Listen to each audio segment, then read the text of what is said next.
আসসালামু আলাইকুম বন্ধুরা, আপনারা তো দেখতে পেলেন যে কোনো ড্রাইভার কখনো চায় না যে তাদের সামনে কোনো ছাগল বা গরু বা কোনো পশু পাখি থাকলে সেটাকে অ্যাক্সিডেন্ট করবে।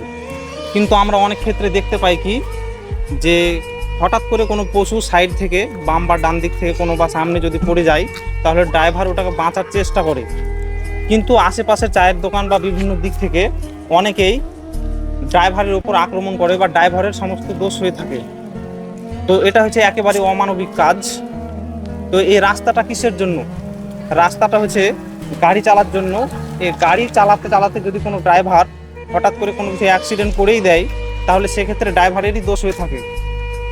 কিন্তু এগুলো হচ্ছে সম্পূর্ণ অমানবিক।